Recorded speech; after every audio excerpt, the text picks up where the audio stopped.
Vote বলে নিজের private গাড়ি দিয়ে দিতে হবে, যখন তখন পুলিশ রাস্তার মাঝখানে গাড়ি থামিয়ে আপনার গাড়ি নিয়ে নিতে পারে।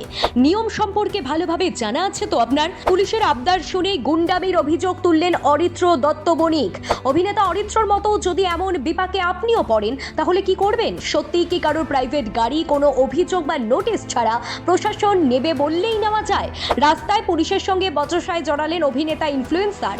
প্রশ্ন উঠছে কমিশনের ভূমিকা নিয়েও। আপনার সাথে এমনটা হলে কি করবেন জানুন অবশ্যই। সাত সকালে শুটিংয়ে যাওয়ার পথে অনভিপ্রেত অভিজ্ঞতার শিকার হলেন অরিত্র দত্ত বণিক। সোশ্যাল মিডিয়া ইনফ্লুয়েন্সার, রাজনৈতিক বিশ্লেষক তথা অভিনেতার অভিযোগ, ডাল্লাপ রথতলা মোড়ে আচমকাই তাকে থামিয়ে রিকুইজিশন স্লিপ ধরিয়ে আসন্ন বিধানসভা নির্বাচনের জন্য তার ব্যক্তিগত গাড়ি চায় কর্তব্যরত ট্রাফিক পুলিশ। পাল্টা আইনি যুক্তি দেখিয়েও প্রথমটায় লাভ হয়নি।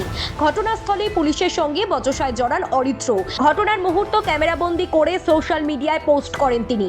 ভোটের সময় প্রশাসনের কাজে লাগাতে নির্বাচন কমিশন আইন অনুযায়ী যে কোনো যানবাহন রিকুইজিশন করতে পারে, অর্থাৎ প্রয়োজন হলে আপনার ব্যক্তিগত গাড়িও নির্বাচনী দায়িত্বে ব্যবহার করার জন্য চাওয়া হতে পারে।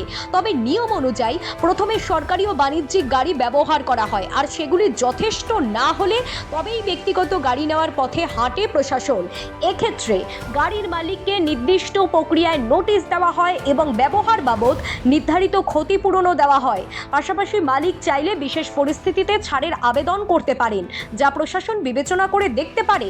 ফলে আইনগতভাবে কমিশনের সেই ক্ষমতা থাকলেও সব ব্যক্তিগত গাড়ি যে নেওয়া হবে এমন বাধ্যতামূলক নয়। অরিত্রর কথায় যেহেতু সাধারণ মানুষ জানেন না, আইন সম্পর্কে যেহেতু অনেকেই অবগত নন, ফলে পুলিশ ভয় দেখায়, মানুষ সেগুলো বিশ্বাস করে নেয়।